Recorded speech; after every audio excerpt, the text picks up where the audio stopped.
The North American canned bean market is worth $1.9 billion a year.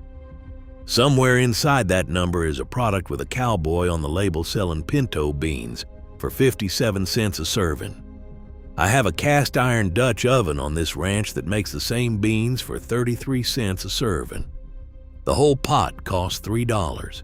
It feeds 9 people. The distance between that shelf and this stove is not a story about convenience. It is a story about 40 years of federal dietary advice, a $50,000 payment to Harvard researchers, and what happened to the animal fat that used to be in every ranch kitchen in Texas. My grandmother made a pot of beans every Sunday of her life. 1 bag of dried pintos, a chunk of salt pork, a quartered onion, a dried chili from the string above the back door. She put it on before anyone else was awake. I would come downstairs and the whole house smelled like wood smoke and pork fat and something slow. I stopped making it for almost 30 years. During that time, every government pamphlet and doctor's office handout told me the fat tea in that pot was going to kill me. I switched to canned beans, low sodium, no added fat. All the inconvenient parts removed. Then I started pulling receipts on this ranch and started adding up what the canned food was actually delivering. That was 4 years ago. I have not bought a can of beans since. Here's what I found when I started looking into this.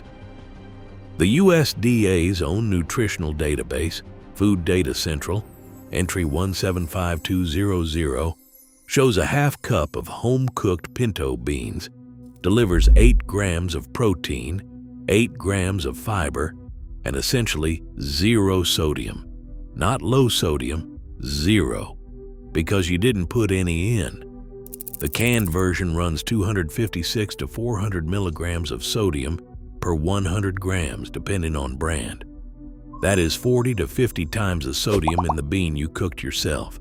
Rinse them and you remove maybe half. The other half stays.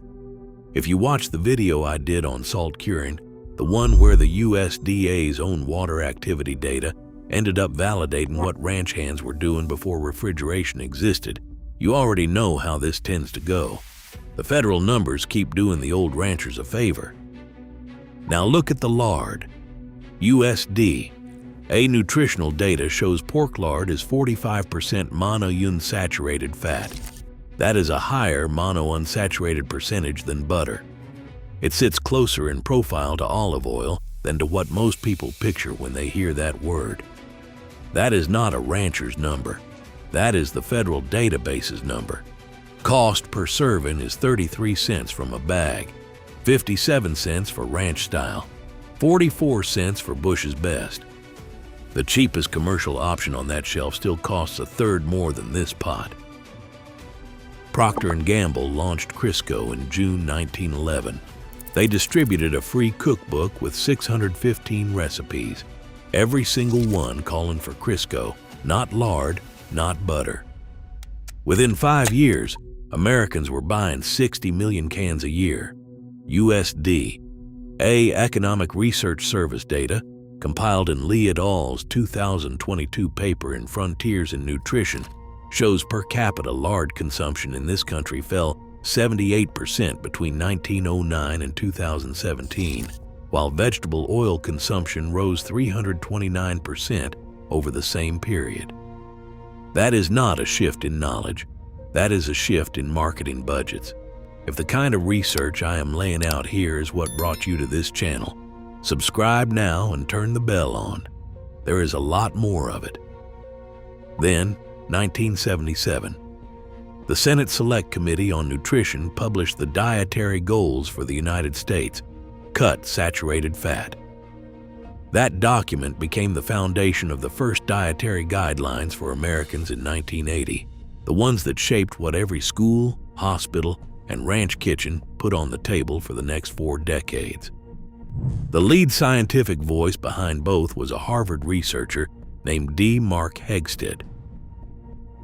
What nobody said in 1977, and what stayed buried for nearly 40 more years, was what Hegsted had been paid to do 12 years earlier. In 2016, JAMA Internal Medicine published a paper by Kearns, Schmidt, and Glantz that used internal documents from Harvard's own library. Those documents showed the Sugar Research Foundation paid Harvard researchers approximately $50,000 in 2016 dollars. The original figure was $6,500 in 1965.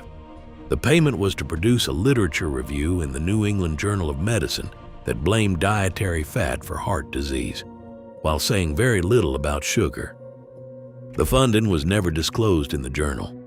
The researcher, whose work was funded by the sugar industry, helped write the dietary goals that told your grandmother to stop cooking with lard. My grandmother never stopped. Same pot, same bag of dried beans, same chunk of salt pork. She was not making a statement. She was making Sunday breakfast. Here is exactly how she made it. 1 pound of dried pinto beans, rinsed and soaked in cold water overnight, 8 hours minimum. Drain them in the morning. Put them in a cast iron Dutch oven with a 1/4 pound of salt pork, not bacon. Salt pork is uncured and will not go bitter over a long simmer, cut into 2 or 3 pieces. 1 white onion, quartered. 1 dried chile piquin, or an ancho if that is what you have. Cover everything with cold water by 2 inches. Bring to a boil. Drop to the lowest simmer you can hold, lid on. Simmer for 3 to 4 hours. Do not add salt until the last 30 minutes. Not a preference. The rule: salt added early tightens the bean skin, and they will never soften after that. The test: press a bean flat against the side of the pot with a wooden spoon. When it presses without resistance, they are done, not a timer. That is the test. 9 servings, $3. A cast iron pot that will be on this property long after anyone in this kitchen is gone. The 2016 JAMA Internal Medicine paper has a DOI number 10.1001 JAMA Intern Med.201 6.5394, and every word of it is free to read. Names, dollar amounts, internal documents showing who set the research objectives and what conclusion they needed reached.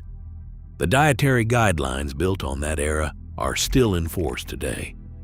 Not one institution has formally answered for the connection between the funded research and the policy that came out of it. Not one agency, not one committee. Nobody has answered for that. And whether they ever will is a question I can't answer from this ranch. Drop your state in the comments. Tell me what went in the bean pot in your house, pintos, and what else. I read every one of them. And what you tell me shapes what this channel covers next. And if the pattern here makes sense, real data, a specific payment, a specific year, a specific man who moved from funded researcher to federal policymaker, you already know what comes next on this channel.